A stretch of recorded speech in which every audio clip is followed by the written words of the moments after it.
What's up guys, it's Michael here. In this video, we're gonna look at a data gathered by Charles Schwab investing company and group to look at what do people think their net worth should be based on their age. So what is interesting is when they took that survey, it was back in 2021 because they have the data. You can't take data from 2022 because right now we're still going through this year from the filming of this video.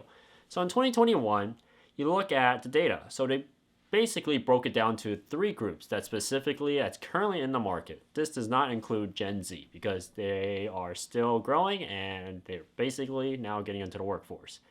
And the previous generation, which a lot of baby boomers attacked, is now becoming the next basically set in history in stone of that current workforce of the adult group, which will have to support the baby boomers once they grow older and Social Security will have to kick in, which is another big topic for discussion. If you want to hear more topics like that, please click the like button down below and the subscribe button so I'll post videos like that. Also comment.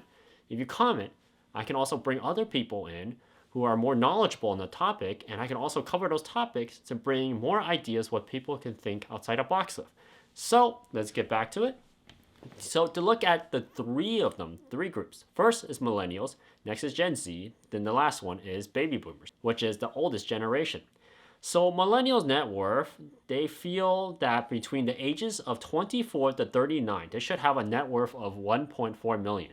So this is not set in stone of data. This is based on 2021, which is during a pandemic, which makes sense. They think their net worth would be a lot lower. A lot of jobs were lost, a lot of wages were cut, a lot of time to work was cut.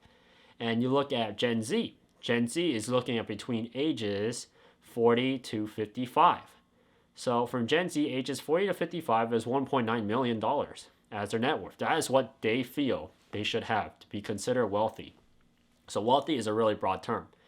But it's pretty interesting. Millennials is from the ages 24 to 39. That's almost a span of 15 years. It's at 1.4 million. That established a baseline. But it's interesting, afterwards, Gen Z, they consider from ages 40 to 55 as 1.9 million. It's only about $500,000 more than from what millennials think, what their net worth should be.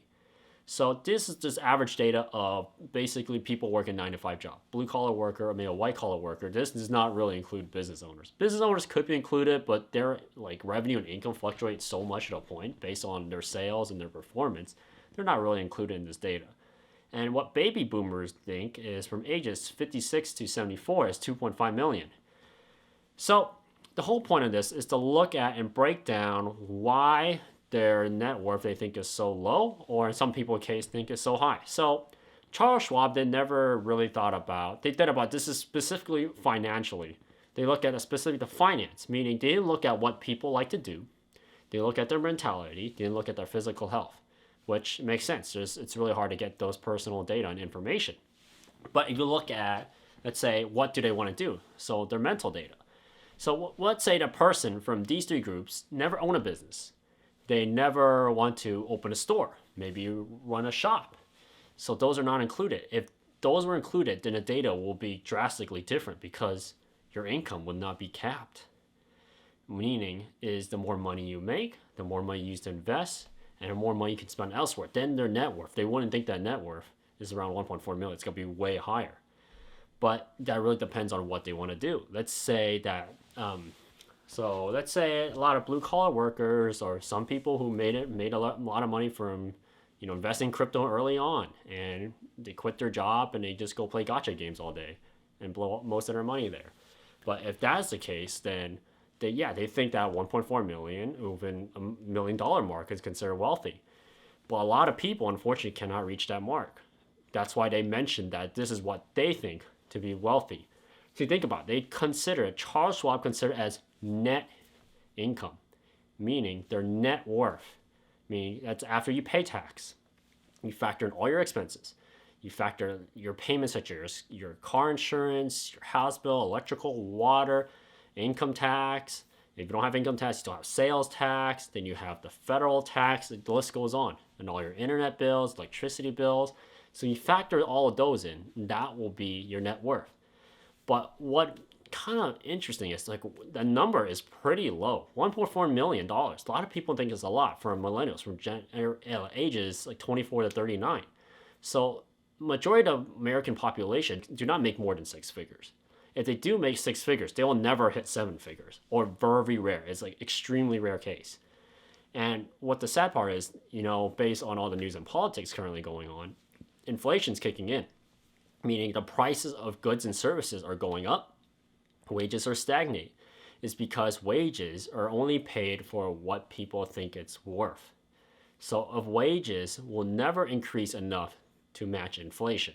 The only way to match inflation in that case is to have more businesses, more people financially educated to the point that open competing businesses to drop the price down. Because wages, let's face it, if you are working for someone else, you will never have a wage that goes up. It's usually not flexible enough. If it's flexible enough, it's be really specific niche. For example, the person editing this video, that's a very specific niche.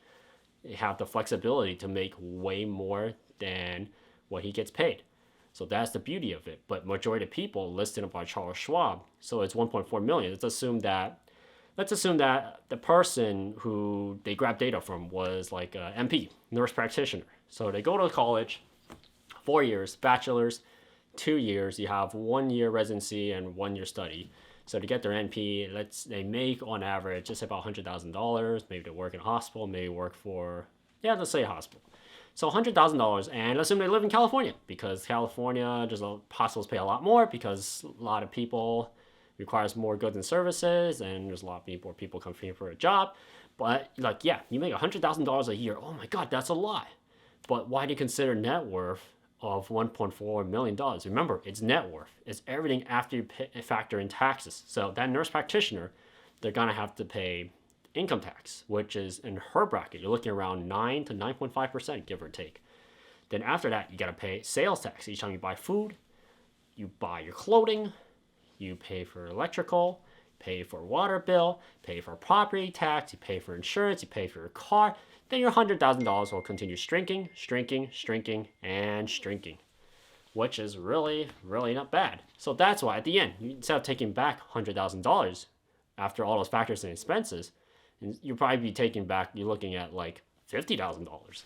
And take that $50,000, so what do you do with it? That's the next question. To reach that $1.4 million threshold is to invest, which, let's face it, majority of people don't. If they do, good for them, because investments will bring them a return. You're investing, the whole point of investing is looking for something to bring you money in, not take away money from you. You put money in and you expect X amount of return back. It's not always guaranteed. It basically gives you a source of comfort. So you have someone working for you that it's not, a physical entity, like a person, like investment, like you save up money, you buy like a condominium or apartment, rent it out, then that is considered investment. You have money coming in. Later on, you need more liquidated cash, then you can sell it. So that is what your net income is in net investments.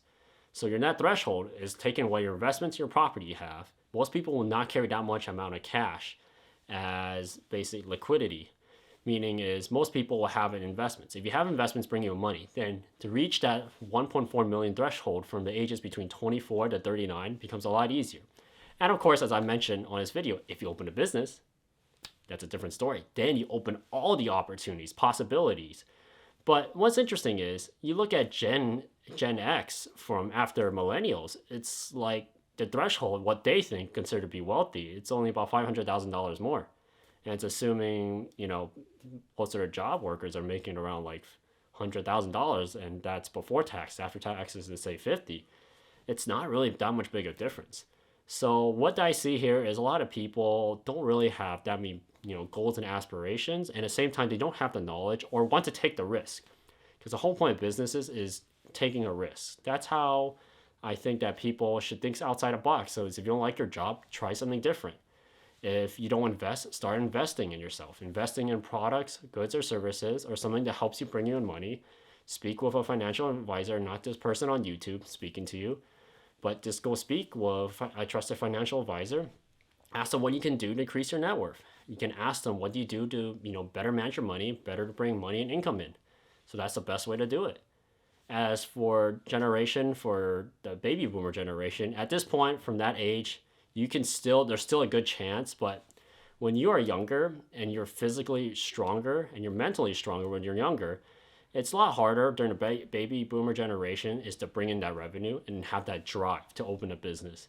At that point, if they're looking at like 2.5 million, you shouldn't have investments starting in when you start working, like the age of 18 or early 20s or late 20s. You should have investments there. During that time, if you had investments starting back then, definitely would have broken a $2.5 million threshold.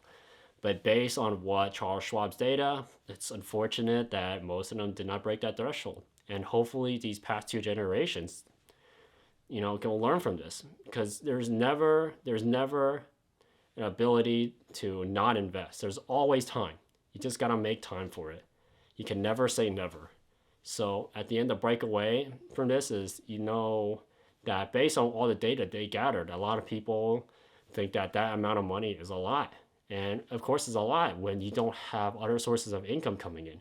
And now, thanks to the internet, and since you're watching this video, which you should click the subscribe button and like button down below, this new form of marketing will help growing businesses. So, if you're like a nurse, fitness trainer, some type of financial advisor, maybe a personal finance channel like me, then you can start posting videos online. Try to attract a broader audience. If you basically want to run a boba tea shop or maybe a tea shop one day, then you should just document the process. Maybe someone wants to look and learn, and maybe you might attract big names like investors coming in and want to put money in your goods and services or business.